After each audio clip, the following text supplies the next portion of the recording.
do the right thing. It's the same scenario that we're continuing on with today.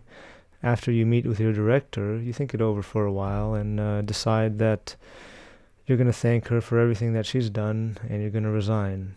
You tell her that, well, you joined her team to help as many people as possible with your research, and that not allowing you to go public with information that will help millions of people doesn't make any sense to you. It goes against every fiber in your being to hold back information that will solve the problems of millions of people. And you just couldn't live with yourself knowing that you stood by and did nothing.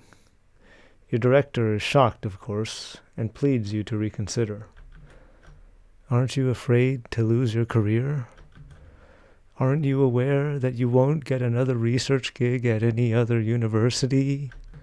Don't you know that your study is going to be discredited and your credibility attacked?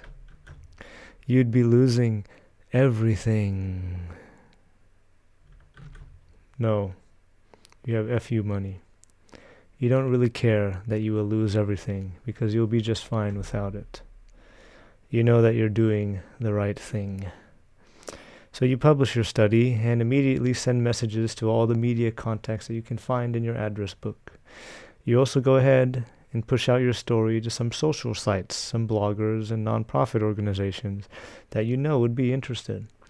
You want to get ahead of the negative press your director said that you were bound to get. If you can get out there early and tell your story to as many people as possible, you might just be able to save your credibility. Besides, who would want to run your story?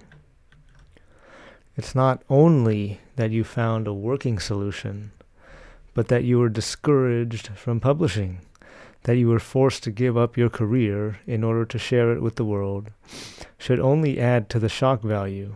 And the media loves stories with high shock value. It's good for ratings. You're overwhelmed with responses. Nearly everybody you've contacted has responded with great interest. They want to tell your story in their publications.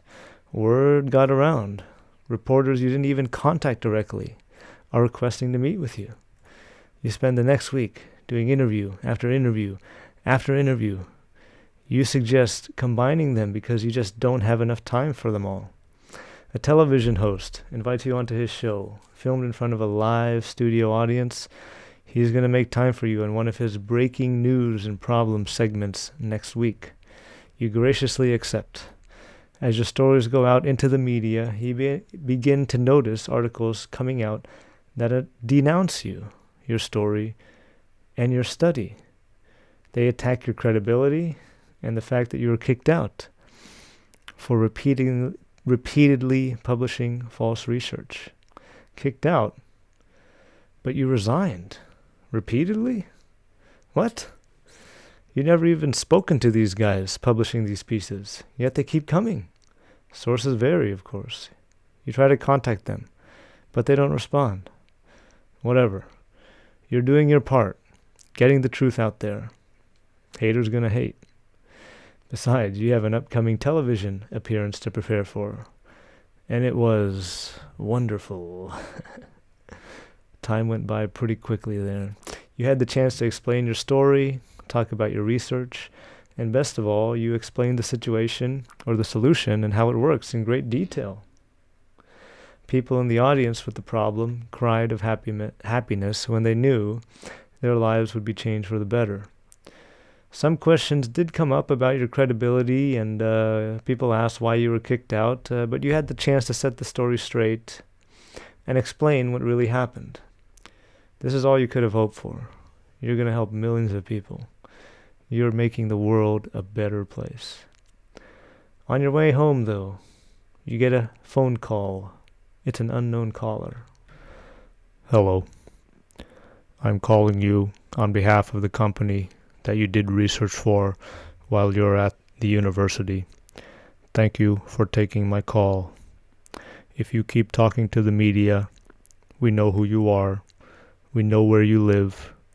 We know where your children go to school, where your spouse works. Anyway, I think you know that you should be more careful. I'd encourage you to tell people that you're sorry about what you've said.